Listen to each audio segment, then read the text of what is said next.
एक ओर Iran America के साथ परमाणु समझौते को लेकर बातचीत कर रहा है, तो दूसरी ओर ईरान के सबसे बड़े बंदरगाह बंदर अब्बास पर रसायन में हुए विस्फोट के बाद से मृतकों की संख्या लगातार बढ़ती जा रही है। वहीं घायलों की संख्या भी कई सौ पहुंच चुकी है। फिलहाल की जानकारी के मुताबिक मरने वालों का आंकड़ा बढ़कर 3 दर्जन के पास पहुंच गया, तो वहीं 820 के आसपास लोग घायल भी हैं।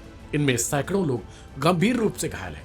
ईरान से आने वाली खबरें बताती हैं कि ईरान ने इसराइल पर इस विस्फोट के आरोप लगाए हैं। भीषण विस्फोट के बाद रविवार को भी आग बुझाने का काम जारी रहा। शनिवार दोपहर को नए कंटेनरों में हुए धमाकों की वजह से आग फिर से भड़क गई थी। इस बीच रूस के राष्ट्रपति व्लादिमीर पुतिन के आदेश ने सभी को चौंका दिया है। बता दें कि पुतिन लगातार ईरान और अमेरिका की बातचीत को नजदीक से मॉनिटर करते रहे हैं। ऐसे में पुतिन का नया फैसला अमेरिका को चुभ सकता है। दरअसल रूस के आपातकाल मंत्रालय ने रविवार को जानकारी दी कि राष्ट्रपति पुतिन ने हताहतों के परिवारों के प्रति अपनी संवेदना प्रकट की है। बताया गया कि पुतिन ने एक आदेश में ईरान की मदद के लिए तुरंत अपने फाइटर जेटों को रवाना होने के लिए कहा। मंत्रालय ने यह भी बताया कि ईरान की मदद के लिए अग्निशमन में विशेषज्ञता रखने वाला वेरीव B-200 जल थल दोनों में काम करने वाले विमान और इल्यूशन IL-76 सैन्य परिवहन विमान को भेजा जाएगा। यह फैसला अमेरिका के लिए चौंकाने वाला हो सकता है। इस बीच विस्फोट के कारण मरने वालों की संख्या में भी इजाफा दर्ज किया गया। करीब 3 दर्जन इनकी संख्या हो चुकी है। घायलों की संख्या वही 800 से अधिक बताई जा रही है। विस्फोट के बाद हेलीकॉप्टर के साथ युद्धक विमानों के सहारे आग पर काबू पाने के लिए पानी की बौछार की जा रही है। हालांकि अब तक करीब करीब ईरान आग बुझाने की कगार पर पहुंच चुका है। यह विस्फोट ऐसे समय में हुआ जब ईरान और अमेरिका ने तेहरान के तेजी से बढ़ते परमाणु कार्यक्रम पर तीसरे दौर की वार्ता के लिए ओमान में शनिवार को मुलाकात की थी। ईरान में शुरुआती रिपोर्ट्स में यह नहीं कहा जा रहा था कि विस्फोट किसी हमले के परिणाम स्वरूप हुआ, लेकिन इसके बाद से कथित तौर पर एक ईरानी सांसद ने इस घटना के पीछे इसराइल को ही जिम्मेदार ठहरा दिया। एक ईरानी सांसद के आरोप में कहा गया कि बंदरगाह विस्फोट में इसराइल शामिल था। यह कोई दुर्घटना नहीं है। विस्फोटक कंटेनरों में रखे गए थे, या तो मूल देश में या शिपिंग रास्ते के किनारे। हम विस्फोटकों को लगाने में मदद करने वाले अंदरूनी लोगों के होने की संभावना से इनकार नहीं कर सकते हैं। उन्होंने दावा किया कि स्पष्ट सबूत इसराइल की संलिप्तता की ओर इशारा करते हैं, यानी कहीं न कहीं एक बार फिर से ईरान और इसराइल में टेंशन बढ़ सकती है।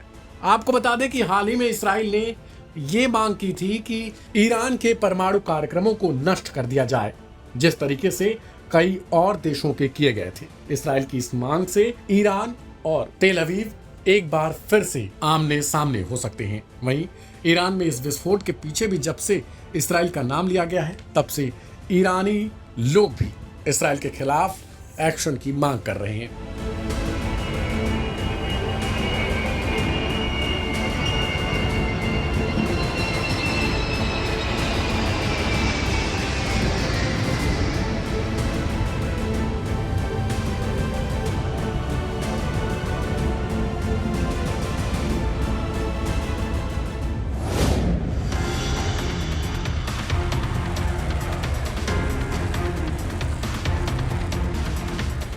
लाल सागर में इस वक्त तनाव बेहद ज्यादा बढ़ चुका है। लगातार हूतियों और अमेरिका इसराइल के नौसैनिक आमने सामने आते रहे हैं। इससे न सिर्फ समंदर में एक दूसरे पर हमला बोला जा रहा है, बल्कि तमाम दावे किए जा रहे हैं। हाल ही में अमेरिका ने यमन के सना में भी भीषण बमबारी की। हवाई हमले में कम से कम 8 लोगों के मारे जाने की खबर आई, जबकि 1 दर्जन से ज्यादा लोग घायल हुए हैं। वहीं कई लोग मलबे में अभी तक दबे हुए हैं, जिनकी तलाश जारी है और राहत बचाव कामों में तेजी लाई गई। ऐसी खबरों के बीच दावा किया जा रहा है कि अमेरिका ने कथित तौर पर अरब देश के तट के पास जब्त किए गए इस्राएली मालवाहक जहाज को ही निशाना बना दिया। लेबनान के अल मायादीन टेलीविजन नेटवर्क ने शनिवार को बताया कि अमेरिकी युद्धक विमानों ने इसराइल के युद्धपोत गैलेक्सी लीडर पर 3 हवाई हमले किए, जिसे इसराइल और गाजा युद्ध के दौरान साल 2023 में ही हूतियों द्वारा जब्त कर लिया गया था। गाजा में फिलिस्तीनियों के समर्थन में अपने अभियान के हिस्से के रूप में यमन के बहाबास के झंडे वाले जापानी संचालित जहाज को जब्त कर लिया, जो एक ब्रिटिश कंपनी के मालिकाना हक में था। हालांकि आंशिक तौर पर मालिक इसराइल के पास बताया गया था। गौरतलब है कि 22 जनवरी 2025 को ही हुतियों ने इसराइल हमास के सीज फायर को देखते हुए 25 क्रू मेंबर्स को रिहा कर दिया था, लेकिन शिप को अपने पास ही रखा। हुतियों ने अमेरिकी हवाई हमलों के जवाब में एक अभियान चलाकर इसराइल और अमेरिका को निशाना बनाने की कोशिश की। यहाँ कुछ मिसाइलों से सीधे इसराइल के कई शहरों पर निशाना लगाया गया, तो दूसरी ओर कुछ से लाल सागर में यूएसएस हैरी एस ट्रूमैन पर हमले किए गए। इन हमलों से इसराइल में जहां सायरन बजने लगे, तो दूसरी ओर लाल सागर में तैनात अमेरिकी युद्धपोत पर भगदड़ मच गई। इससे पहले सिन्हुआ समाचार एजेंसी ने बताया था कि सना के जरिए संचालित अल मसीरा टीवी ने रविवार को राजधानी सहित उत्तरी यमन में कई स्थानों को निशाना बनाकर तकरीबन 20 अमेरिकी हवाई हमलों की सूचना दी थी। यह हमला ऐसे ही अमेरिकी हवाई हमलों के एक दिन बाद हुआ है, जिसमें दक्षिणी और उत्तरी सना में 2 घरों को निशाना बनाया गया। इस निशाने में कथित तौर पर 2 लोगों की मौत हो गई थी, वहीं कई लोग घायल भी बताए गए। आपको बता दें कि हुती लगातार गाजा में हमास के समर्थन को लेकर इसराइल और अमेरिका को निशाना बना रहे हैं। हुतियों का कहना है कि गाजा में अगर इसराइल कत्लेआम रोक देगा तो हम अपने आप इनके शिपों को निशाना बनाना छोड़ देंगे।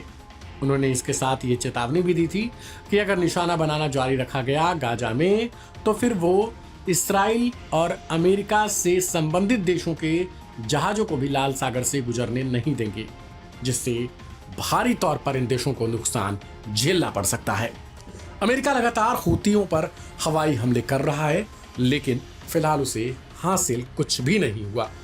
इसके लिए ट्रंप सरकार अब तक करीब $1 बिलियन से भी ज्यादा की रकम खर्च कर चुकी है, लेकिन कहा जा रहा है कि हासिल में कुछ भी नहीं हुआ।